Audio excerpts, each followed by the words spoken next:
हाय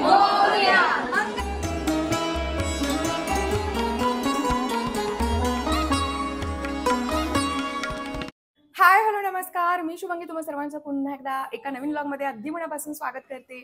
आणि गणेश चतुर्थीच्या सर्वांना माझ्याकडून खूप खूप मनापासून शुभेच्छा. हरतालिकेची पूजा काढणं अजून बाकी आहे. 8 वाजतायत, बरोबर 8 वाजतायत. कालचा व्लॉग जर का तुम्ही पाहिला असेल तर तुम्हाला कळालंच असेल की आम्हाला उठायला का लेट झालेला आहे. त्यासाठी सर्वस्वी जबाबदारी तो पाठीमागे उभा जो माणूस दिसतो तुम्हाला, तो माणूस आहे. कारण महाभारत बघायला कोणी भाग पाडलं त्यांनी. एकाने लावल्यावर दुसऱ्याला दम निघतो का मग बघण्याशिवाय. चांगलाय मिक्स वाला आहे ते. काल मी जे काही तेल आणलंय ते बघतायत, एकसारखंच आणलंय सगळं, मिक्स वाला आहे.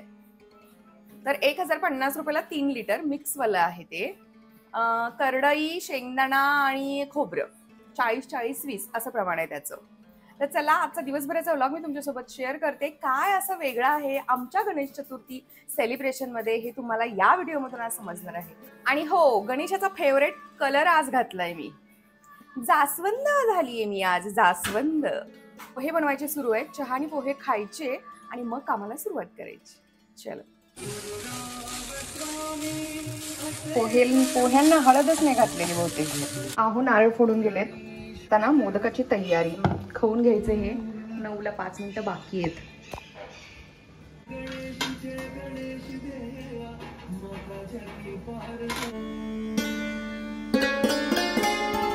हो आलेले आहेत सामान घेऊन.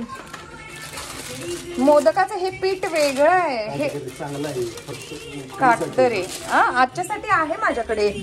हे कुठलं आहे? Recipe floor. ओके, हे काटदरेंचं आहे. हे मी कधी वापरलेले नाहीये, पण बरं ठीक आहे. वाव, माळा पण चांगल्या आणल्यास. माचीस बॉक्स ना सापडतच नव्हतं घरात, कुठे काय माहिती. खसखस. यामध्ये काय हार आहेत का? ठीक आहे.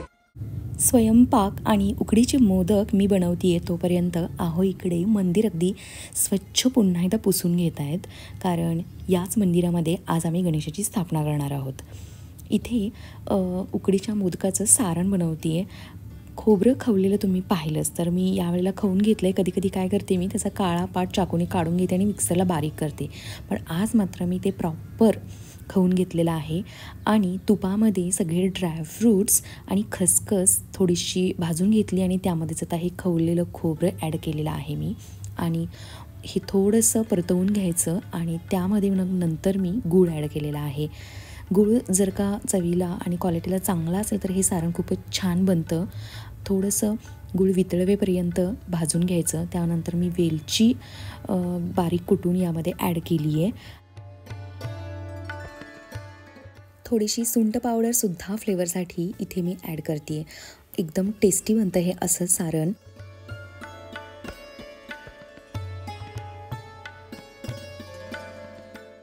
उकडीचं प्रमाण अगदी व्यवस्थित जमावं म्हणून मी काय करते, एका वाटीमध्ये हे असं सारं पीठ काढून घेते तांदळाचं.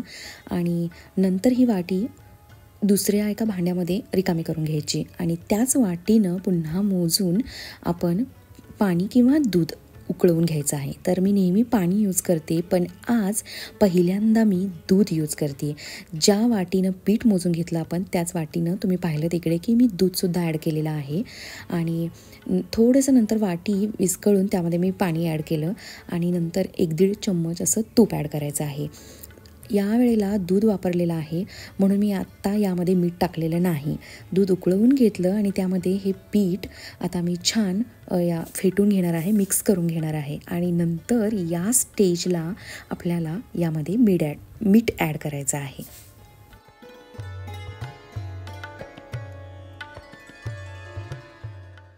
पाच मिनिटं हे असंच वाफ काढायला ठेवून द्यायचं आहे प्लेट ठेवून.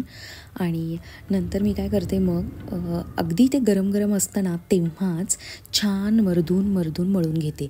हाताला भाजत असतं म्हणून एका वाटीमध्ये पाणी घेतले मी आणि पाण्यामध्ये मध्ये मध्ये मी हात बुडवून घेते आहे, कारण खूप चटके बसतात या पिठाचे. आणि असं नाही आहे बरं का की हे थंड झाल्यानंतर छान बनत नाही, बनतं. एकदा हे उकड ही जी काही उकड आहे ही छान बनली ना, म्हणजे असं मर्दून मळून घेतल्यानंतर एकजीव झाली ना की मग मोदकाची पारी म्हणजे छान बनतात. मोदकाचं जे आवरण असतं ना ते मस्त बनतं चवीला. मोदक उकडवण्यासाठी हळदीचं पान वापरलं जातं, पण मी आज इकडं केळीचं पान वापरणार आहे आणि तेही असं थोडंसंच मिळालं होतं मार्केटमध्ये. तर मी काय केलं, अर्धं उकडवण्यासाठी यूज केलं आणि अर्धं पान नंतर उकडलेले मोदक काढण्यासाठी, म्हणजे नैवेद्य दाखवण्यासाठी, जेव्हा आपण मोदक घेतो ना तेव्हासाठी.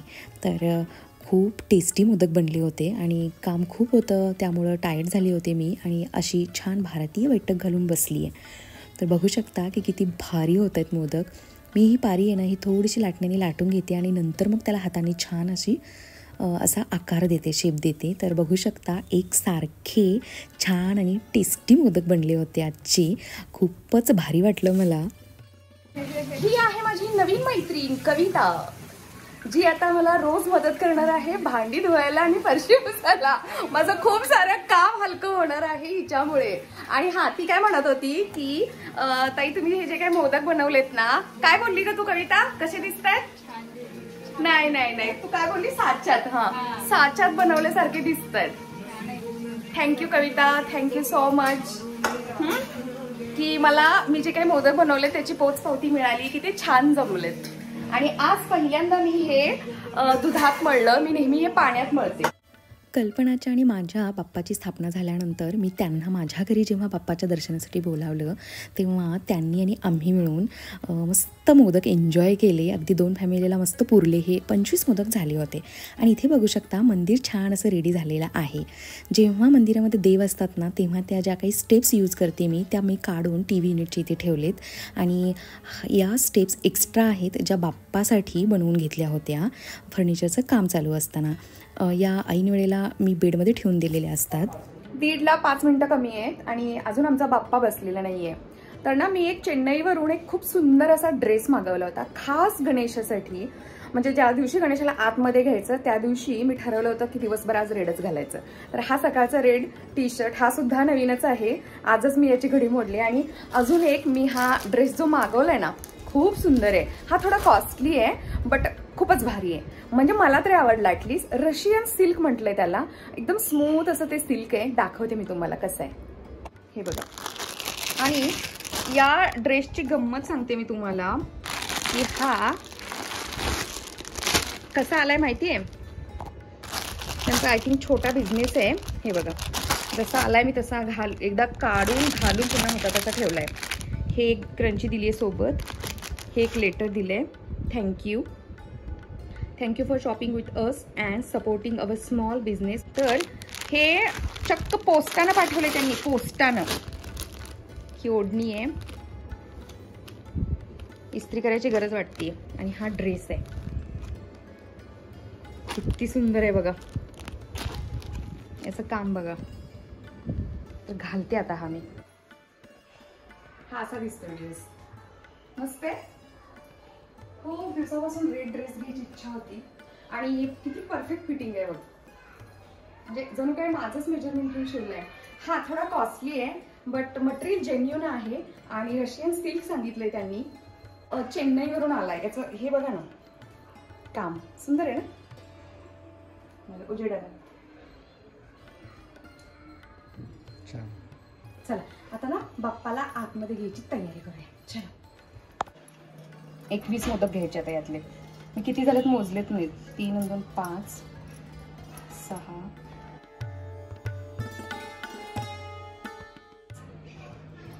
आणि हे 4 25 झालेत.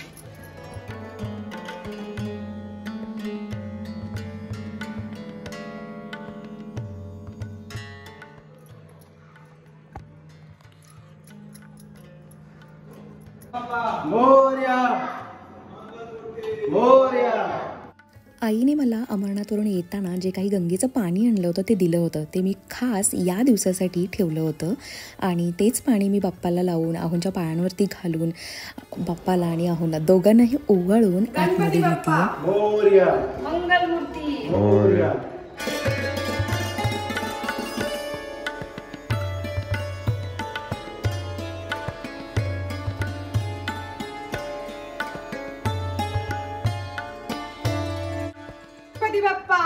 मोरया. गणपती बाप्पा मोरया. मंगल मूर्ती मोरया.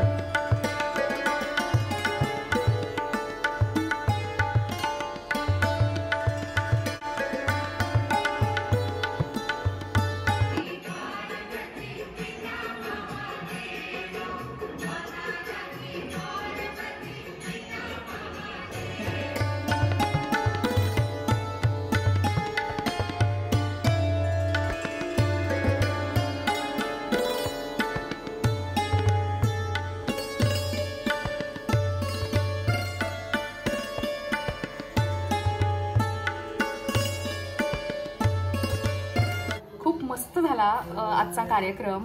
लेट झालं पण ठीक आहे. रात्री 12:30-1 वाजता झोपल्यानंतर सकाळी उठणं होणार आहे का? तर नाही. पण अगदी निवांत आम्ही ठरवलंच होतं की अगदी निवांतच करायचं सगळं आणि तसंच झालं. 2:30 वाजता जेवलो आम्ही आत्ता आणि सगळ्यांना मोदक खूप आवडले कारण मी आज ते दुधात बनवले होते. इतके डेलिशियस झाले होते ना.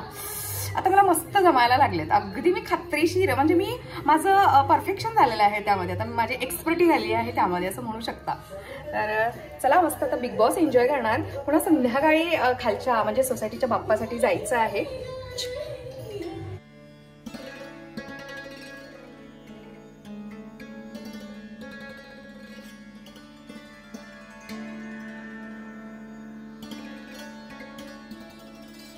इतका कंटाळा आलाय की मी बसल्या बसल्या झोपले होते. आता मी खाली निघालोय. कधीच सोसायटीच्या गणपतीचं सुरू आहे सगळं म्हणजे मिरवणूक झाली. आता डायरेक्ट स्थापना होताना आम्ही निघालोय.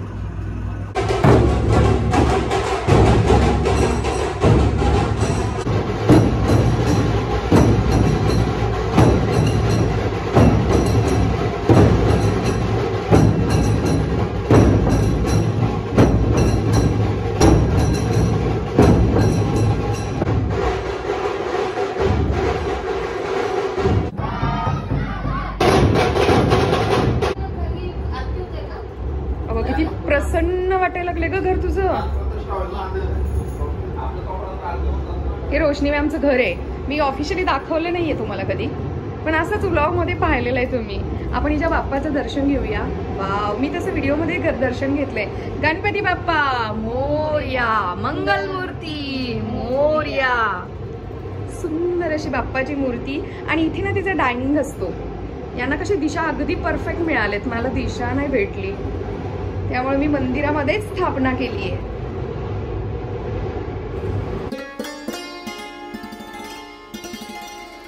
अंगावर रोमांच येईल इतका सुंदर कार्यक्रम झाला आणि आज आपल्या सोसायटीमध्ये याचं 3रं वर्ष आहे. सोसायटीमध्ये प्रत्येक वर्षी बाप्पाच्या समोर म्हणजे बाप्पाच्या आगमनाच्या वेळेला ढोल ताशा पथक असतं. अगदी 2 तास मस्त ते छान वाजवतात. पूर्ण सोसायटीमधून मिरवणूक काढली जाते आणि त्यानंतर स्थापना आणि आरती होते. तर तुम्ही पाहिलं की स्वतःच्या घरचं झाल्यानंतर मी प्रियाच्या घरीही गेले होते. त्यानंतर एका मैत्रिणीच्या घरी आली. इथे हे आहे ईश्वरीचं घर. ईश्वरीच्या घरीही जाऊन बाप्पाचं दर्शन घेतलं. सोसायटीतल्या खालच्या बाप्पाचं दर्शन घेतलं आणि बऱ्याच जणींच्याकडे म्हणजे स्थापनेच्या दिवशी बोलावलं जातं कारण 1.5 दिवसाचा त्यांचा गणपती असतो आणि छान इथे स्नॅक्स एन्जॉय करायचं सुरू आहे. हा ईश्वरीचा मुलगा आणि प्रितीश आणि बाकीचे त्याचे मित्र आणि ही जी दिसती आहे ना ब्ल्यू साडीमध्ये ही आहे ईश्वरी.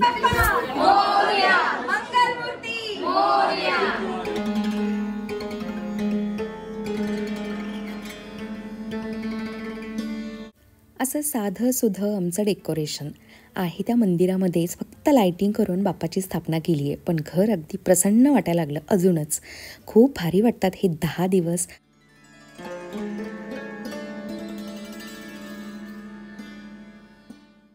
पुन्हा एकदा तुम्हा सर्वांना माझ्याकडून गणेश चतुर्थीच्या खूप साऱ्या शुभेच्छा.